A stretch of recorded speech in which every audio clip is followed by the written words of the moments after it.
It's been 33 years since the United States last tested a nuclear weapon. U.S. President Donald Trump may end that streak after a surprise announcement made only minutes before meeting with Chinese President Xi Jinping. Trump said he's instructing the Pentagon to test the U.S. nuclear arsenal on a, quote, equal basis with other nuclear powers like China and Russia. But why did the U.S. ever stop nuclear testing? They were the ones who opened the nuclear era by detonating a 20-kiloton atomic bomb in New Mexico in July 1945. A month later, they struck Hiroshima and Nagasaki with atomic bombs to force Japan to surrender in World War II. Thus began 5 decades of nuclear tests around the globe. The United Nations says some 2,000 tests were carried out, with the U.S. accounting for 1,032 of them. By negotiating a treaty to freeze the production of fissile materials for use in nuclear weapons. That mostly wound down after 1996 with the Comprehensive Nuclear Ban Treaty. It forbids nuclear explosions by everyone, everywhere. Heather Williams is a nuclear weapons expert at the Center for Strategic and International Studies. The last U.S. nuclear test was in 1992.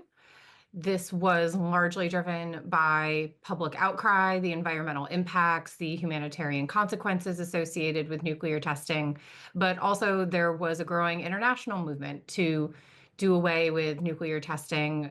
Russia ratified the treaty in the year 2000. Then in 2023, President Vladimir Putin rolled that ratification back.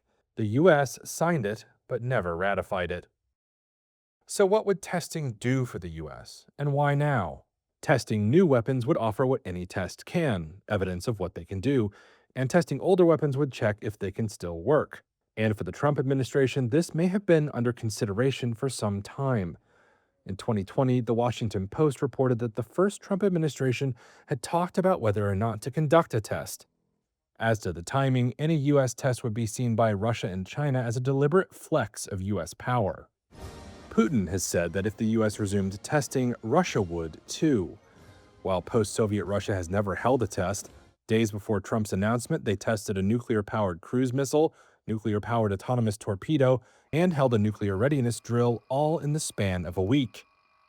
Putin has also said a global nuclear arms race is already underway, and Trump has justified his decision by claiming other countries are already testing. Other countries do it. If they're going to do it, we're going to do it.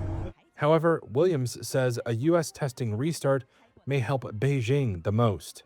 The United States conducted over 1,000 nuclear tests. Russia conducted over 700. China has done less than 100 nuclear tests. And a lot of Chinese experts and officials have pointed out that China might be at a disadvantage in terms of knowledge of its arsenal and weapons designs because it just doesn't have as much testing data.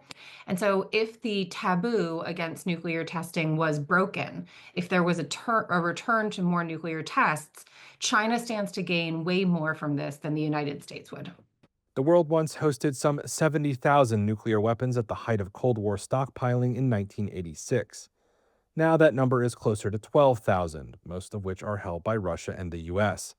China is number 3, with a stockpile that has doubled to 600 in the past 5 years under Xi Jinping. All three are undergoing major modernizations of their arsenals.